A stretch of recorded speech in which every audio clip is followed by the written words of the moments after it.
Bonjour, c'est Captain Flo. Aujourd'hui, une vidéo pour vous présenter 5 produits différents du catalogue automne-hiver nommé par Stampin' Up août-décembre.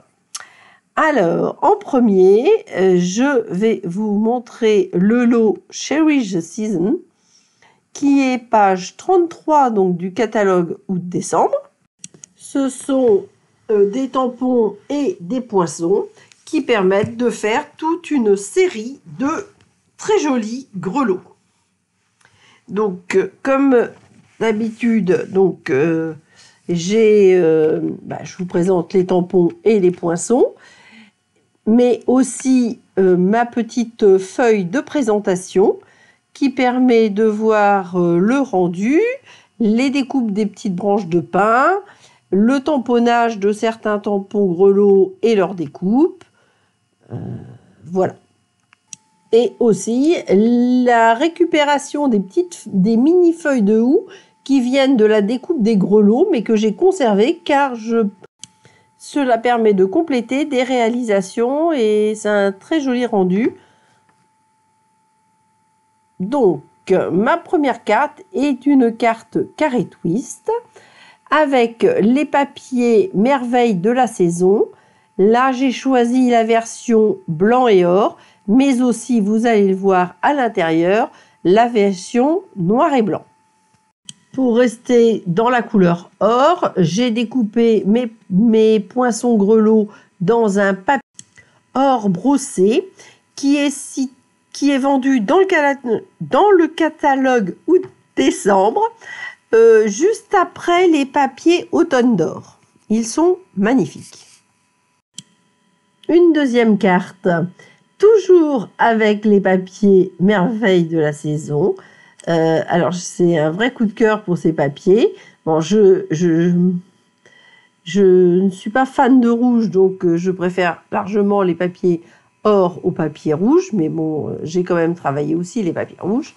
Et j'ai ajouté 2 grelots, un joli nœud en ruban or, et l'étiquette a été réalisée avec une étiquette de branches de pin, des poinçons branches de pin, et le texte vient des sets de tampons Noël tout mini. Un autre incontournable des textes de saison. Celui-là, vous le trouverez dans le catalogue annuel. J'ai réalisé une toute petite vidéo de ma guirlande de grelots.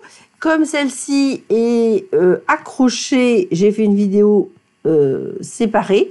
Donc, je vous laisse découvrir ma guirlande. J'ai ajouté des grelots, évidemment, or et bronze. Une petite photo récapitulative. Et nous arrivons maintenant au set de tampons Noël chez les gnomes.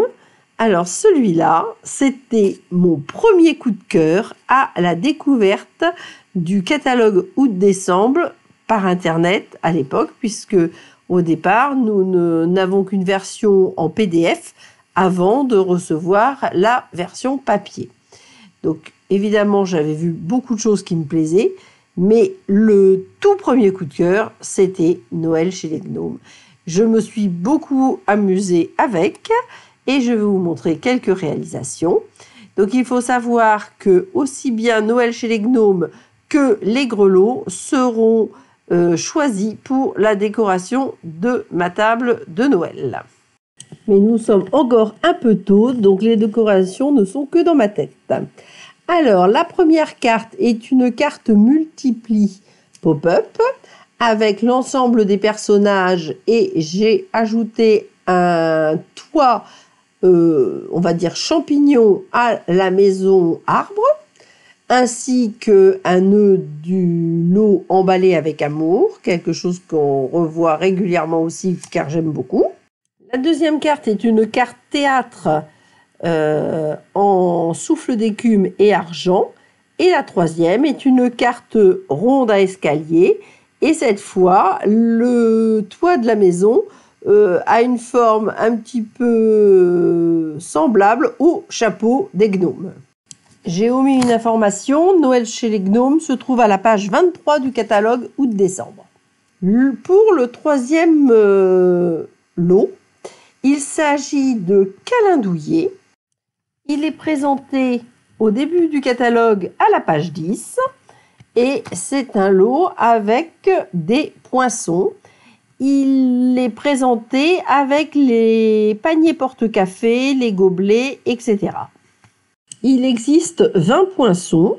Ils servent en premier lieu à décorer les porte-café, mais alors je ne l'ai pas réalisé moi-même, mais j'ai vu des cartes réalisées avec des fonds découpés grâce à ces petits poinçons et qui étaient vraiment très réussis. Dès que j'ai le temps, j'en réaliserai une. Dans les tampons, j'adore les étiquettes et j'adore les textes aussi, mais aussi tous les petits sujets, sapins, cannes de Noël, boissons chaudes, cœurs, étoiles, etc. Alors, ma première réalisation est sur le thème de Noël, avec les papiers câlins réconfortants. Alors, vu ma passion du verre, j'aime beaucoup ces papiers et c'est ceux que j'ai choisis pour ma décoration de cette année. Bien évidemment, j'ai aussi décliné ces porte-cafés dans une version d'Halloween. Alors là, les pots sont assez lourds parce qu'ils sont déjà garnis. Donc là, ça mélange des produits de cette année et des produits de l'an passé sur les papiers. Donc les étiquettes, bien évidemment, viennent du lot actuel. Les toiles d'araignée viennent de Chouette Pensée, ainsi que les cadres.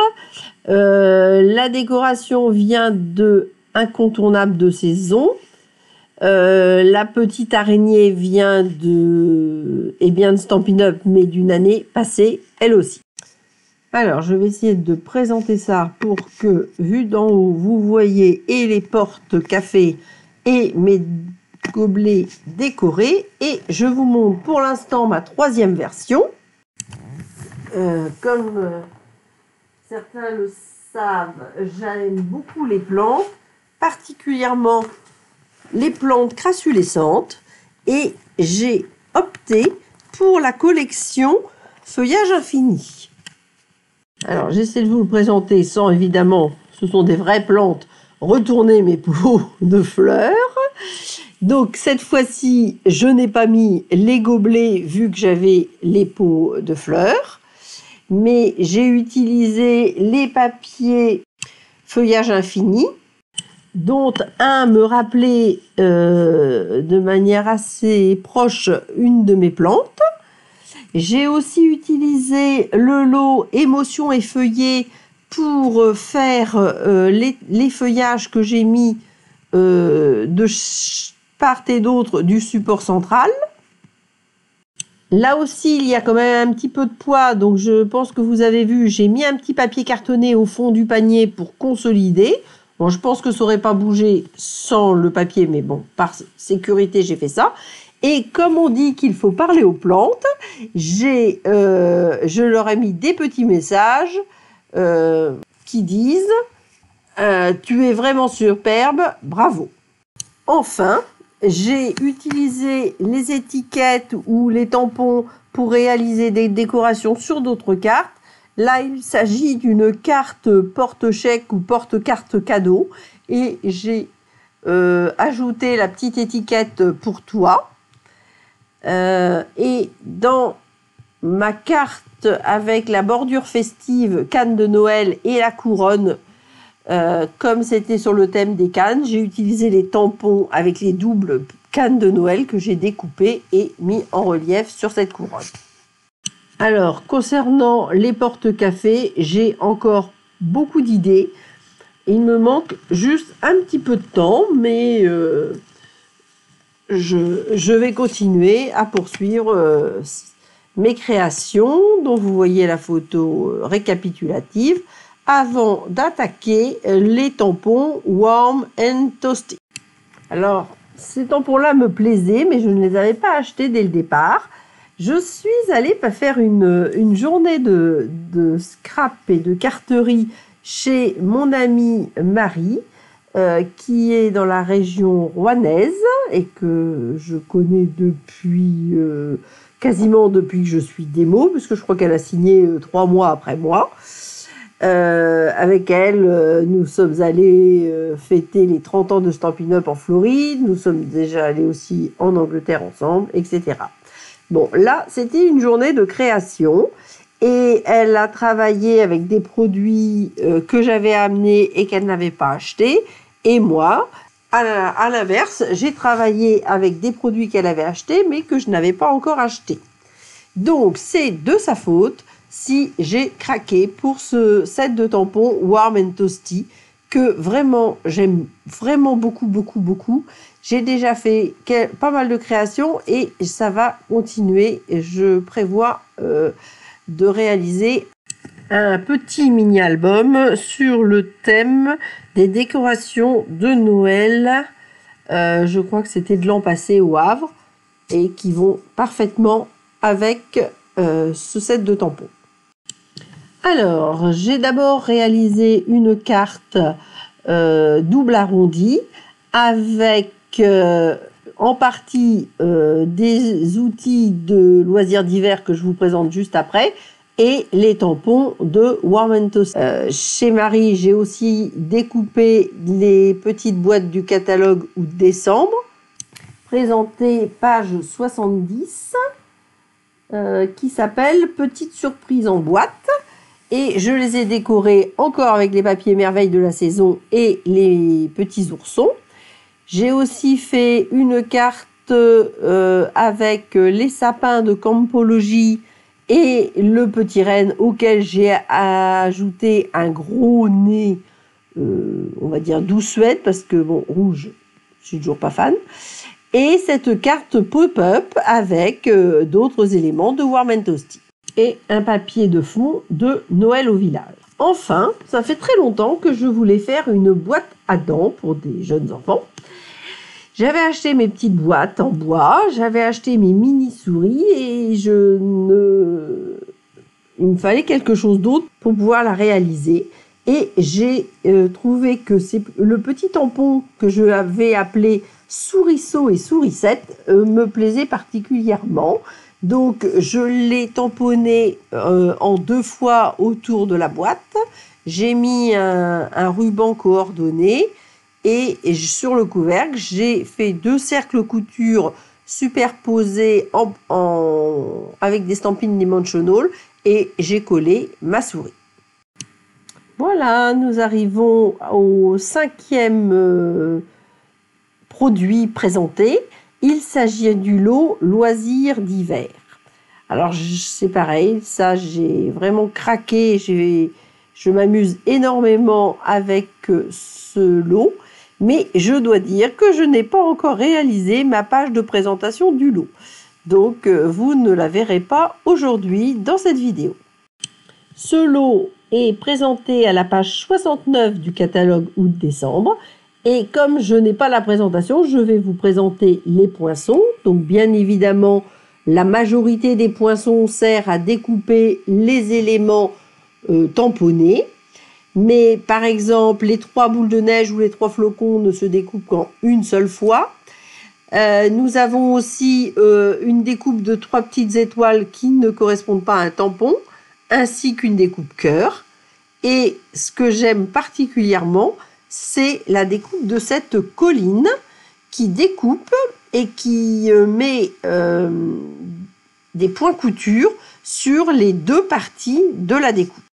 Je vous conseille donc de prendre un papier, par exemple Murmure Blanc, d'une taille largement supérieure à ce que vous avez besoin et vous découpez en une fois 2 collines que vous pouvez superposer. Vous allez voir sur une de mes cartes, c'est ce que j'ai fait. Alors, ma première carte est une carte qu'on voit beaucoup sur Internet en ce moment. Donc, personnellement, la mienne n'est pas dans les dimensions que l'on voit le plus. Et il y a différents modèles, mais c'est ce que moi j'appelle une carte tour. Donc, on peut l'en mettre à plat pour pouvoir la glisser dans une enveloppe et l'envoyer. Et bien évidemment, ensuite, vous la mettez en relief, par exemple sur une table ou un bureau. Donc, on décore l'avant de la carte, on fait des éléments rétractables sur le haut des éléments tour bas, on va dire. Et personnellement, moi, j'ai ajouté un petit calendrier 2021 pour que ça rende la carte encore plus utile. Cette carte est destinée à une de mes correspondantes démonstratrices Stampin' Up à l'étranger. Bon, alors maintenant, le plus dur est de la poser pour vous faire la présentation, parce que c'est vrai que quand il y a plusieurs faces, c'est pas facile, vous ne pouvez plus, une fois qu'elle est posée, voir toutes les faces. Donc la deuxième carte, comme je vous le disais, c'est celle qui a cette double colline que j'ai réalisée en une seule découpe. Bon, moi j'ai choisi de laisser une colline non embossée et une colline embossée, puis décorée évidemment avec différents éléments. J'ai ressorti le gel pailleté pour mettre un petit peu de volume sur mes boules de neige et sur la neige de mes sapins. Alors maintenant, j'ai réalisé une carte avec un fond murmure blanc tamponné avec les différents personnages de ce set loisirs d'hiver, que j'ai évidemment aquarellé, où j'ai rajouté un petit peu de gel pailleté, et j'ai choisi de mettre en valeur le raton laveur qui me plaît énormément. Alors ce raton laveur, je l'ai tamponné 2 fois, donc une fois dans le fond de carte que j'ai aquarellé, une fois sur un autre papier murmure blanc que j'ai de nouveau aquarellé avec les mêmes teintes, que j'ai découpé et que j'ai positionné en mousse 3D. J'ai aussi placé mon dôme, de la neige et des sequins pour faire une checkerbox, bon, comme j'en ai présenté de très nombreuses depuis l'année dernière. Alors, le texte est tamponné sur du papier murmure blanc et les étiquettes sont réalisées avec la perforatrice étiquette fantaisiste que je vous montre très régulièrement. Alors ensuite, je vous présente une carte qui est en version prototype. Je ne suis pas parfaitement satisfaite du résultat et je l'améliorerai avant de la proposer en atelier. Je me suis là encore amusée. Donc quasiment tous les fonds sont réalisés avec les papiers flocons qui sont vraiment superbes. Et là, je me suis amusée à faire une petite tirette qui permet de découvrir le texte. Et la fenêtre a été réalisée avec l'un des poinçons cadres décorés. Enfin, la dernière carte a été réalisée par mon amie Marie, qui m'a autorisée à vous la présenter. C'est une carte qu'elle appelle double éventail, donc qui a été réalisée encore avec les loisirs d'hiver et qu'elle m'a offert. Donc Marie est, comme moi, démonstratrice Stampin' Up depuis plus de 7 ans. Elle habite le Petit Quevilly et son blog s'appelle Scrap Récréation sans accent .canalblog.com. Donc si vous voulez la retrouver, vous pouvez aller voir son blog. Voilà, je vous reposte un récapitulatif de toutes ces créations. J'espère que cette vidéo vous aura plu et vous donnera des idées. Je vous dis à la semaine prochaine. Portez-vous bien, prenez soin de vous. À bientôt.